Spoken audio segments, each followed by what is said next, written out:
You've said it on the air. Why don't you write him a letter? But of course, you're going to hand it into this core group of people, the strategists. But you're going to be major in getting me Brad Pitt on the air. And talk about how inspired you were when you were sitting in Kansas and you saw a guy from Kansas naked, that you were ridiculed because you had posters of Brad Pitt on your wall. You were ridiculed on our show. And that day that you started crying or something in the studio was phenomenal. Send it to him. We got video. We have a television channel that records all of this. Brad Pitt should see that. And you should write him and say, Mr. Pitt, I need you to come in here and defend me. I want you on the show. And our core group of strategists are going to get that letter to him. Look at what we have at our disposal. Think about it. We have a complete archive of memorabilia, of newscasters saying, forget our Howard 100 Newscasters. I'm talking about the video archive contains video of newscasters around the country. Whenever we do something great or something wild or something about a celebrity, it gets on the news. Can you imagine a publicist receiving a bunch of those edited together in a donut? Today, so-and-so was on the show and boom, boom, boom, boom, boom. Whoa, what's going on with the Howard Stern show? I get these videos, but no one else is seeing them. We have newscasters around the country talking about the Howard Stern show. Even when Howard Stern signs with America's Got Talent, it was major news. Let the publicists see how important that is. We have an articles archive. We can pull and make these pamphlets up, these email blasts. If people would go into the archives, they'll have everything. Tracy takes this stuff and organizes it with Chris. We have, what a great clip from Private Parts. Remind people that it was out there. Part of the video presentation that Howard TV should be putting together includes the movie Private Parts, a little something to be broadcasting, into the various guests we have, into the various TV shows around the country talking about us. You know, recently, I was watching a tape, Rachel Ray's in there. I was listening to the Howard Stern show this morning, and I heard Kevin Bacon on there, blah, blah, blah. Whoa! That's hundreds of thousands of dollars of advertising for Kevin Bacon. Wendy Williams on a regular basis. I was listening to my friend Howard, and he said this to so-and-so. This goes on day and night. Us Magazine almost every week quotes something from our show. That should be lifted and turned into a PR piece. Come on. Look at the news we're making here from satellite, and these guys who are in control of these guests don't spend a minute thinking about us. So your boyfriend, Rush Limbaugh, you're passionate about it. He's not. Okay, but you enjoy it. You've been attacked on this show. You are the guy who says, I'm the lone conservative voice on the show. In a sea of liberals, Mr. Limbaugh, I want you to know I've been fighting the good fight. What dramatic radio would be if Rush Limbaugh showed up on our show? It will make news all over the place. More news, sales for Howard TV, ensuring your job, sales for Sirius Radio, and great radio for us, ensuring all our jobs. You should be marketing that campaign. Mr. Limbaugh, I can't fight this fight alone. It would be legendary radio if you came on the Howard Stern show. What do you say? Let's plant the seed. It would be great. I would love to interview Rush Limbaugh. It would be great, and the media would love it. And then more media attention, more blasts out to publicists, and we become the place that not only is talked about, but that becomes the place that publicists, management, they know who we are. They're getting all of this information. They're like, hey, maybe we should go on the Howard Stern show and take a chance. Here's your letter. Take these maniacs on with me. Send a short video of your classic arguments. Yeah.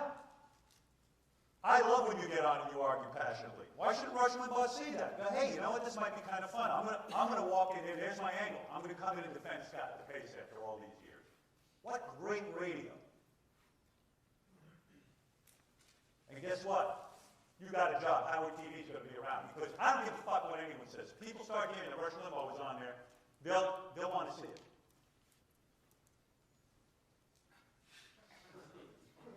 Going back, I don't mean to pick on you, Mike, but again, I was on your Facebook page that day that I was writing, and if you have a lot of passion for gay issues, Michael Jackson, Madonna, you know, and I love that passion, but put that passion into the show, which I know you do, but amp it up this year, 2013. Write campaigns, think about guests.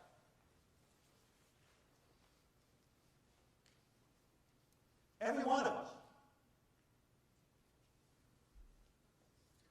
So I get a letter from Ratso the other day, the guy who worked on my book with me, and he says, I'm writing a book with Mike Tyson. And I immediately get on the phone to Gary. I go, Gary, let's book Mike Tyson because Ratso says Mike Tyson wants to come on the show. We've heard this before. Gary calls, long story short, okay, Mike wants to do the show in a couple of months. We've heard this before. So he's sort of booked. It sort of looks good. And I can sort of tell you that ain't going to happen. Because what's going to happen is they're going to start to plan his tour. And Good Morning America's going to say they want him, or somebody's going to say they want him. And this one's going to want him, and that one's going to want him. And what's going to happen is, we don't need to do the Stern show. When someone says they are interested, when we put this core team together, which will happen in a few weeks, when someone says they're interested in coming on our show and it looks pretty good, that's when the campaign begins. We say, great, can't wait to see you, looking forward to it. By the way, did you know we just had this one on? Here's our donut tape that HTV put together. Here's the pamphlets that we now have that Sirius helped us with their art department. Can't wait to see you, we have a date, you know, blah, blah, blah, blah, blah. Pound them with how many books we've sold. So these guys go, we gotta fucking get there. Don't let them forget. Once you got a fish on the hook, don't let it off the hook. And you know, my God, the news department, when we have successes, I want you crowing about it. You are our propaganda arm. So not only are you going to be working with our core team to put together propaganda pieces to send to publicists, we'll also put it on the radio, and after we put it on the radio, we're going to cut up those pieces and send them to management and publicists. My vision for 2013, an A-list guest a week, 2 B-list guests a week, and this is how we're going to do it. I mentioned this to some people. You got to think like, it's the Howard Stern show I work for. How do we get the word out? So set up a fake Twitter account. Become 10 different people. I don't give a shit. And then when our core team says to you, we want to get Lady Gaga on the show, they announce it on Mildred, and all of a sudden, Lady Gaga, I'm telling you, every celebrity reads their Twitter stuff. Every celebrity starts getting just random things from fans. Hey, when are you going to do the Howard Stern show? We want you on the show. And they're getting all this publicity material. And they're getting bombarded. And it works. I said before, Jehovah's Witness, they bang on the door. We got to bang on people's doors. They're forgetting about us. And I'm pissed. Okay. So we're going to have a core team. It's going to be about 6 or 7 people who are going to head this up. They're going to meet weekly, but everyone in this room, I'm telling you, is responsible for involvement, pitching guests, and strategizing. It's up to us. If we don't do this, I think we're in trouble. The meeting's going to start March 1st, 12 p.m. with this core team, and they're going to be calling on you, and they're going to be telling you what they need. This is what this team's going to have. You will be having call clinics. What does that mean? That means when we start making calls, we're all going to sit in. We're going to hear what they have to say. We're going to have weekly publicist lunches, touching people, looking at people, pitching people, and whining and dining them. We will actively pursue A-list guests for tracking. So I'm not just talking a good game. There will be systems in place to to track what you've done. Have you helped this effort? Have you really made some sort of contribution? Well, I'm going to get a sheet, just like with Mulder. On the monologue stuff, I get a sheet. I know who writes the most jokes. I know whose jokes I use. I'm going to know everything about our business. Nothing will escape me. So this team will have brainstorming sessions, outreach campaigns based on whatever industry that person happens to be in. If it's, we're going to tailor it to that person's industry. If they're selling a book, if they're selling a record, we will tailor-make that campaign, and the outreach will be tracked. We will know when the last time is that we approached Lady Gaga. Everything will be tracked. So if you're not doing your job, we'll know.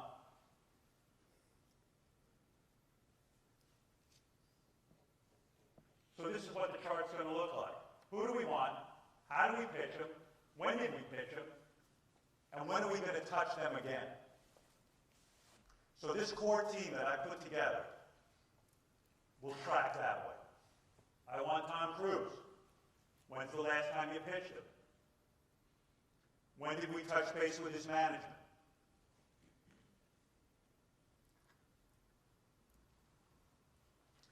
This is something that came to me in a dream, the 2013 Handbook of Success.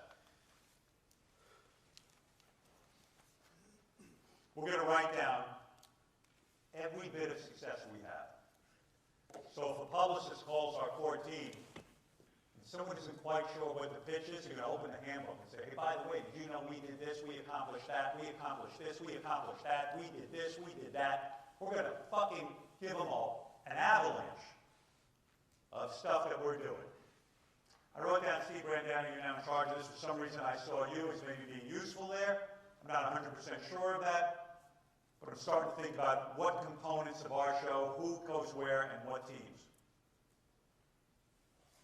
This handbook will include who's been on the show, how they achieve success, and this book will help us in every single way when we make a pitch. And that's going to be done. It drives me nuts that we work at this company that has all of these resources. We're not using them.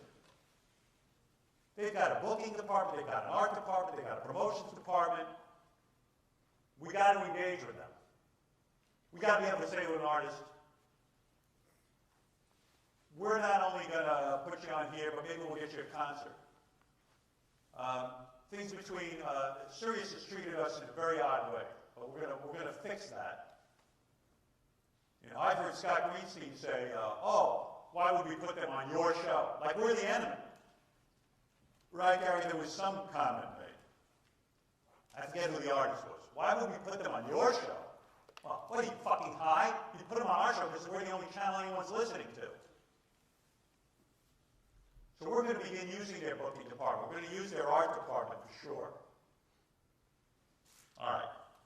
So those are our guests. Here's the next thing. So now we've gone to a lot of trouble to get a guest. We put together a core team. We're trying to get everyone in here. I finally get the fucking publicist up here who controls about 10 to 20 acts that we're trying to get up here. We finally get the artist up here, and they walk into the fucking radio station, and we look like, some people around here look like zombies from Walking Dead. We look like a college radio station. We look like we have homeless people working here. And I got to tell you something, it's off-putting and scary. We got to work on our appearance. Monday, Tuesday, and Wednesdays when we're on the air, if you're walking through the halls and you're going to be seeing celebrities and you represent this radio show and this core team has worked for 6 months to book someone, and then the publicist walks in or the management walks in and they look and they go, oh, this show is so gross. This is their feeling. Oh, look at them. They look like bums. They don't know what they're doing. You've just blown it for me. And you've blown it for yourself. So what I would do is I'm going to just tell you, go the fuck home and go get dressed for work. And I'm not saying we're a suit and tie organization, not everyone, but you know, Jason, I commended you for looking better at work, and I appreciate it because you are in contact. People see you in the halls. Gary, you too. Will always dresses well. I mean, he greets people. He's wearing a sweater. This guy looks put together. You guys, we don't work in some far-off place. The guests come through, and they see you.